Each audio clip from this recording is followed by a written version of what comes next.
get started, today what we're going to do is talk a little bit about the Navigator. I think the Navigator is one of our analysis tools, our educational pieces, that is sometimes a little bit intimidating until you get used to using it. And then it's actually fairly user-friendly. Sometimes I have to play with it to get the data in quite the way I want it to.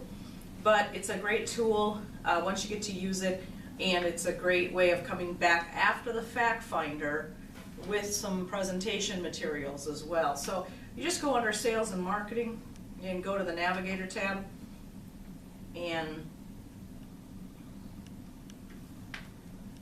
now this corresponds with the Navigator Fact Finder. So if you do the Navigator Fact Finder, then you're going to have the Navigator Fact Finder, and then all the data from it is going to be clearly inputted into the analysis. So it's okay, it still works.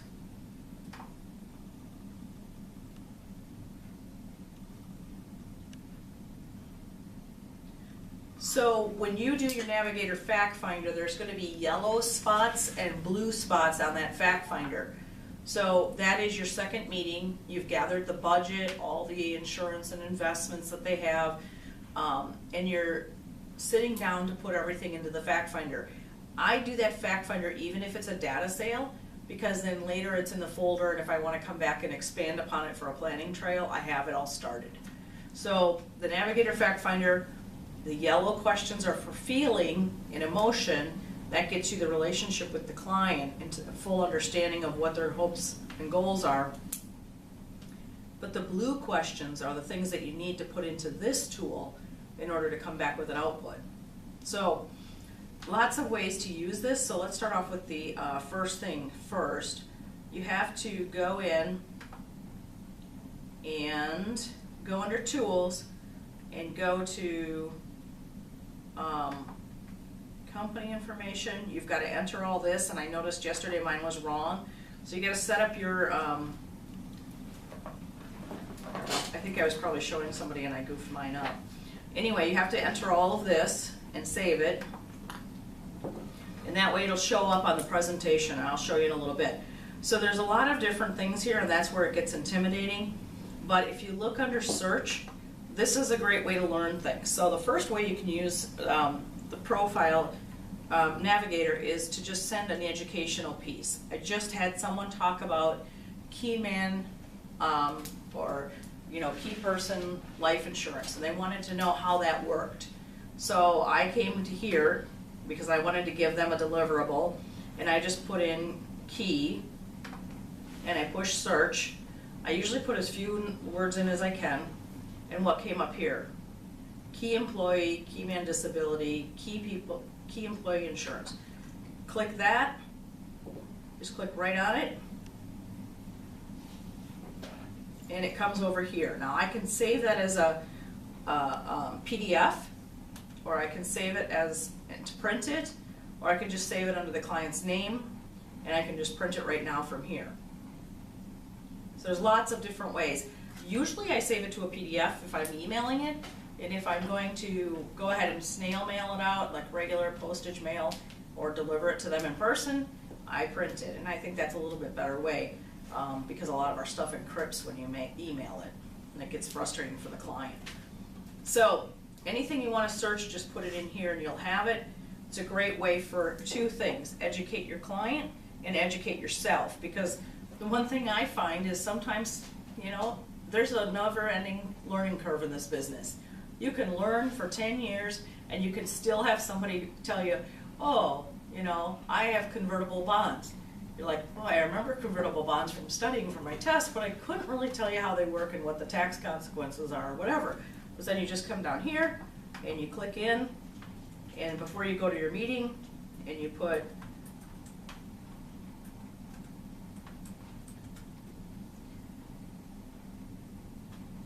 come on, I know I found it. This actually happened to me. I usually tell my own stories, so you can laugh at me later. But then it comes up here with all the different types of bonds, and you can research it that way. Just to give yourself enough knowledge, we have the home office for advanced markets, we have the home office for MOIS, and that's the thing to always remember, especially as you're starting off in this business. You don't have to know everything. You have to know what the client needs. You have to know what their objectives are, and then you have to get the right, information to the table to make the decisions. So you don't have to know everything. And that's why I use the home office a lot. The advanced markets is great for that, because I would sit endlessly for hours if I wanted to know everything they know. And at that point, I'd probably be out of the business, because our job is to see people and gather facts. And their job is to help us, and they want to keep their job. So don't be afraid to use them, okay? I got on a tangent there, I digress. Okay, templates. This is a great way to have a deliverable. So you do your fact finder. You say you'll get back with your clients after you do your homework, which is kind of putting together a financial strategy for them. And as you go back to the office to do your financial strategy, I think the best way to get in front of the client for that third meeting and have a deliverable is to come in and do some type of an analysis about their retirement needs. Because the way I like that is, if I do an analysis, it shows them where they have to be at retirement, whether they're 22 or 42, and then I can say, this is where we need to be at retirement. So how are we going to get from where we are today safely to that number at retirement, so that you can have the retirement that you want, that you've just talked about in your fact finder. And I always start with this analysis at the next meeting, at the third meeting, and I say, here's what we need to be at retirement to do all the things we discussed. Now let's back up and say, how do we get from today to that retirement, and what are the bits and pieces that we need to put in place to make sure that happens, and what are the safety nets we need to put in place to make sure nothing goes wrong. And that's where I start to talk about the insurance. So just my way of doing things. You'll find other things in here that are equally good for you and your appointments. I keep my templates saved under my templates, but you can go to preset, and I'll do it that way today. And you can find any type of analysis that you want.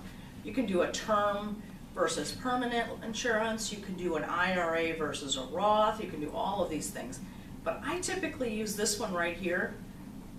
IAR, am I saving enough for retirement? And when you click this box, it will open everything below it. This is what I'm going to need to run this analysis. So it pre-tells me. Go to the one that says data and assumptions first, although it seems backwards, but go to that first, because you have to get all the data in for any of it to work, right? So what you do is you go ahead and you put in the client's name, and you put in his birthday, put in the age of retirement and when his Social Security is going to go, put in his wife's name, her birthday, all that, they're married. You just go to the tab, just like you do in WinFlex, you go to the tab. Now, this question comes up in the fact finder, and at first I didn't understand it. It's kind of a awkwardly worded question. And so what it wants to know is, at retirement, what percentage of your income are you going to want? Well, normally, those are the go-go years. So you're going to be going and doing a lot of stuff that you've been wanting to do while you were working. So I call that the go-go years. Then I say, after that, 10 years from now, what are you going to want to do in the slow-go years? Well, probably industry standard would say 80% of your income, as long as you have the insurances in place in case you need care.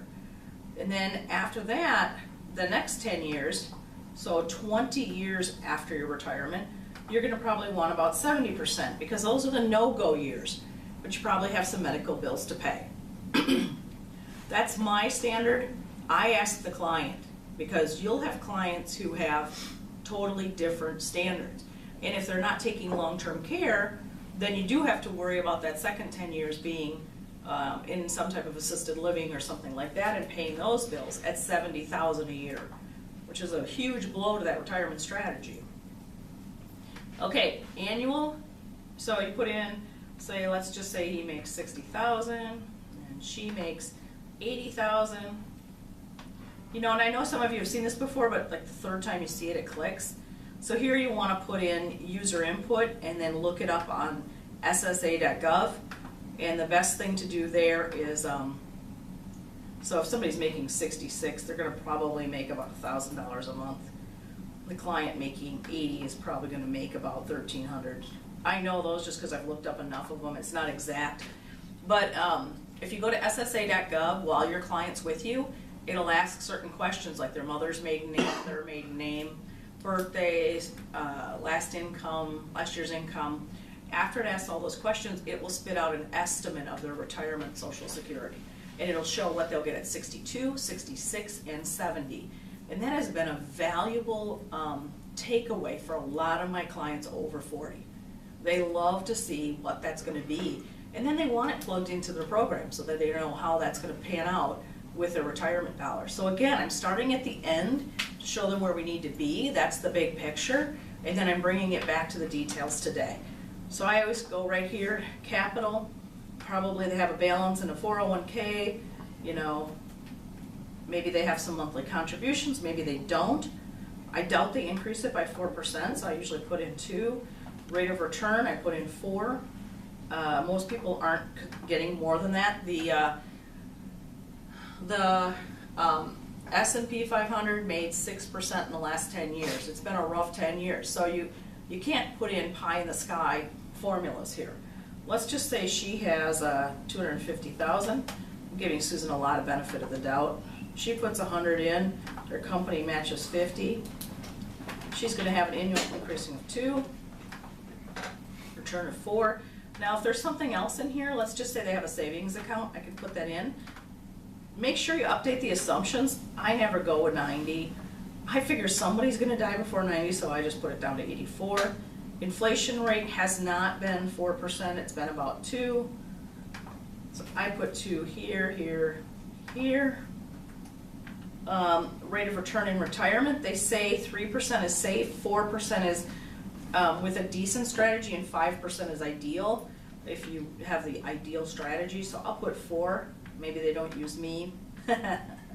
So anyway, I calculate and close.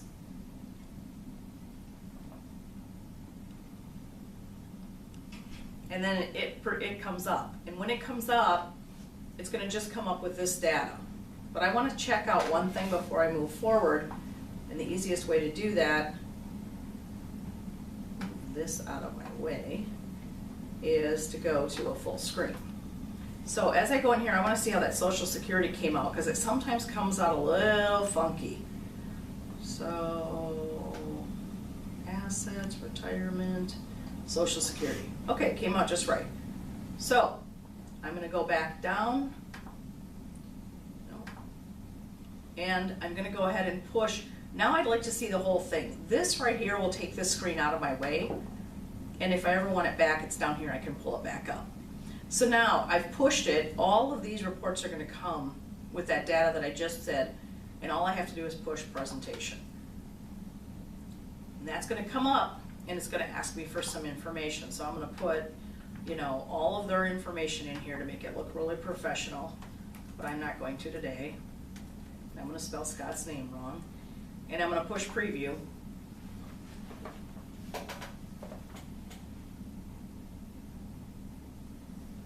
And it's coming up. It always says right over here, but it's loading the report. Sometimes you have to be a little patient with it.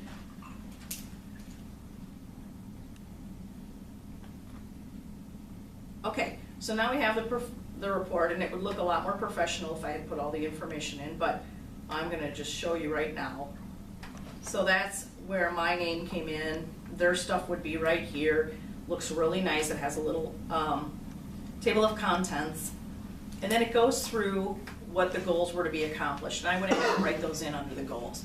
And I could have written those in. What are the goals? And then I take them through the big overview picture of what retirement planning is, how we do it, why we do it today, why we didn't have to do it in the past, what are the health concerns, other things. And then I walk them through where they can get the income for retirement. And then I talk about Social Security. And I give them all this information because, you know, it's a great thing for them to read and understand. And it's very well written because it's very simple. So it's going to take them through how they get Social Security, if they were married before, if they have multiple, you know, divorces, blah, blah, blah. Shows them all of that, what they can earn in retirement. And then it gets down to, and that's something a lot of people don't know. If they start taking their Social Security at 62, they can't earn more than $15,000, and if they do, $1 of every 2 is taxed, so it's just an endless game. So here we go. We get to the capital available for retirement. Here's all my data. And it says, you will have accumulated the following by Scott's age 65. 61,000 for Scott and 315,000 for Susan, which then it shows they'll have that much money, and it shows that they're $1.4 million short. Okay, hopefully that's not the real case. They're not in their 50s with that little money saved. But if they are, they are. And then it talks a little bit about where all those incomes are going to come from, and it shows where it's going to be depleted. By Susan's age of 67, she will be out of money. Scary? Yes. Would I scare them that bad? Maybe not. Maybe I'd go back and put 5% in as the rate of return in retirement, or maybe I would go back and show them saving a little more every month and then showing what the outcome of that would be. Because if I'm going to come back and propose to them that they would save another $200 a month, then I would go back and rerun it with the 200 and show them where that would put them at retirement. And you can also go back and change the income. Maybe they're only going to have 70% of their current income in retirement, and maybe those trips are going to be in an RV up to the campground, you know? Maybe they're not going to be to Europe and the Eiffel Tower. So you have to be realistic. I talk about that a lot, and I show them this, and this is the way. So when I show them this, and I show them like earning income, the neat thing is, this last client that I had, I showed him making $90,000 for the first 10 years after she retired, and then he retired at 67. It was his goal to work more years than his father, so he had to work 44 years. So that's the funny things you find out in fact finding, that if you dig deep enough, you're going to find out he has a goal to work 44 years. And I would have thought he was going to retire earlier than that, but now that I know that he has that set in his mind, I'm pretty sure that we can bank on him staying till 67. And so it showed his income for the next 10 years of $90,000 each year, and he was thinking that he didn't need any life insurance outside of work. And I said, well, here's the thing: if you're gonna go and make $90,000 for the next 10 years, and it looks like your retirement plan works at that point, but what happens if year 4 you, for some reason, can't go to work? You're sick or hurt, die too soon. Now what do we have? Now we have 6 years, 7 years, possibly even 10 years, if it happens tomorrow, of that $90,000 not showing up. That's $1 million blow to your retirement strategy, and everything down here does not happen. $1 million blow is too big. It blows everything off. So when I showed him that, then he goes, this is why you were saying last meeting that I'll probably need life insurance. And I said, yes, this is why. And he goes, now that I have a visual to see it, I understand it, but I thought you were crazy. So you have to sometimes, you know the answer, you know why the answer is what the answer is, but you got to show them in a way that they can relate. And this was a really helpful tool to him. So anyway, on and on and on. Anyway, so now I have this presentation, I can print it out, and I can go back in, and if I wanted to go back in, I would just go down like this. Now let's say I wanted to go back in and put the goals or the recommendations in here, I could do that. Let's just say I want to take out this recommendations and action items, because I think, I'm not going to do this. I'm not going to put them in here, I'm going to put them on a different presentation. I can just go like that, highlight it, and then exit, and it's gone. Or let's say I'm here, and I want to go and move that actions item right up to the front. I don't know why I would want to do that, but I can do that. I can go right up here. Get out of my way. It can't keep up with me. I'm just too speedy this morning. Be down. Thank you. So now I have action items. I'm going to move them up to the top. See, it just climbs up in the list. Isn't that cool? So there you go. So then I can move things around any order you want. If you want the analysis first and then the explanations. But I like starting off with why retirement is what it is today, and then what are the Social Security, because people think that they can rely on that a little more than they can. So anyway, after this presentation, which I would do at the beginning of the third meeting, I would start and go back and say, how are we going to keep the things in place that we have, and how are we going to save a little more money, or whatever needs to be. But if it's really scary, like 1.5 million, I might go and tweak it just a little so it shows something that in their minds would be attainable, but then I would let them know how it's obtainable. You now only can take 70% of your income. That's just the way it's gonna be. So